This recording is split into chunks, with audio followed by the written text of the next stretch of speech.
Assalamualaikum warahmatullahi wabarakatuh. Perkenalkan, saya Meta Pratiwi Irawan, NPM 5021240, kelas 4F Pendidikan Guru Sekolah Dasar, mata kuliah Telaah Kurikulum, dosen pengampu Bapak Tio Gusti Satria, Magister Pendidikan. Baiklah, pada pertemuan ke-7 di sini saya akan membahas materi tentang standar proses dan standar penilaian. A. Standar proses. 1. Pengertian standar proses. Menurut Peraturan Menteri Pendidikan dan Kebudayaan Nomor 22 Tahun 2016 Pasal 1 Ayat 1 menyatakan bahwa standar proses adalah kriteria mengenai pelaksanaan pembelajaran pada satuan pendidikan dasar dan satuan pendidikan dasar menengah untuk mencapai kompetensi lulusan.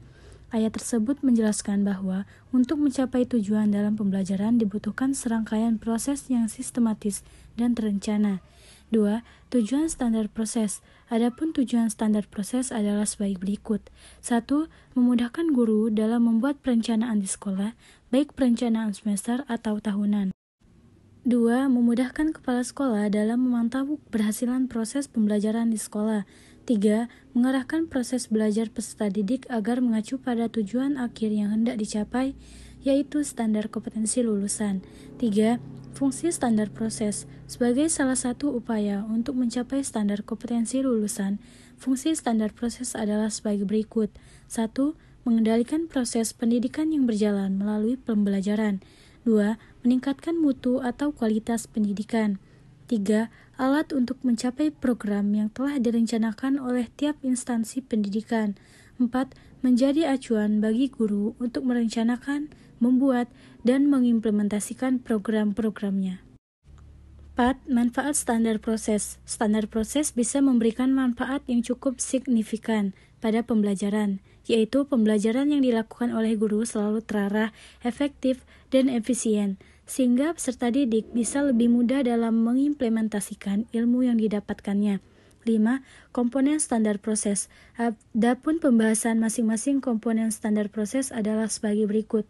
Yang pertama, perencanaan pembelajaran. Yang kedua, pelaksanaan proses pembelajaran.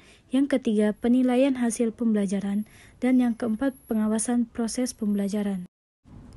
B. Standar penilaian. 1. Pengertian standar penilaian. Standar penilaian pendidikan adalah kriteria mengenai lingkup, tujuan, manfaat, prinsip, mekanisme, prosedur, dan instrumen penilaian hasil belajar peserta didik yang dilakukan sebagai dasar dalam penilaian hasil belajar peserta didik pada pendidikan dasar dan pendidikan menengah. 2. Tujuan standar penilaian.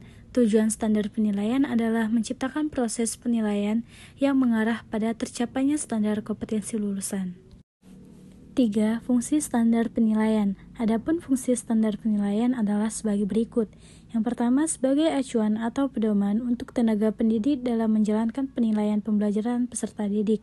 2. Menciptakan penilaian yang transparan, sistematis, dan komprehensif. 3. Menjadi acuan dalam menjalankan prinsip-prinsip penilaian. 4. Manfaat standar penilaian. Manfaat adanya standar penilaian adalah pendidik bisa memantau perkembangan peserta didik, baik dari aspek sikap, pengetahuan, dan keterampilan. 5. Ruang lingkup standar penilaian. Ruang lingkup standar penilaian dasar dan menengah meliputi penilaian hasil belajar oleh pendidik, penilaian hasil belajar oleh satuan pendidikan, dan penilaian hasil belajar oleh pemerintah. 6. Isi standar penilaian. Isi standar penilaian yang termuat di dalam rumusan Permendikbud Nomor 23 Tahun 2016 meliputi hal-hal berikut. Yang pertama, aspek penilaian. Aspek yang menjadi objek penilaian pada jenjang pendidikan dasar dan menengah meliputi aspek sikap, pengetahuan, dan keterampilan. 2. Prinsip penilaian. Dalam melakukan penilaian, seorang tenaga pendidik dan unit satuan pendidikan harus berpegang pada prinsip penilaian yang telah dirumuskan oleh Kementerian Pendidikan dan Kebudayaan. 3. Bentuk penilaian. Jika ditinjau dari penyelenggaraan penilaian, ada 3 macam bentuk penilaian, yaitu penilaian oleh tenaga pendidik, penilaian oleh unit satuan pendidikan, atau penilaian oleh pemerintah. 4. Mekanisme penilaian. Mekanisme penilaian adalah cara yang digunakan untuk melakukan penilaian secara terintegrasi guna mencapai standar kompetensi lulusan. 5. Prosedur penilaian. Dan yang terakhir, instrumen penilaian. Baiklah, itulah materi yang dapat saya sampaikan. Lebih dan kurang saya mohon maaf. Saya akhiri. Wassalamualaikum warahmatullahi wabarakatuh.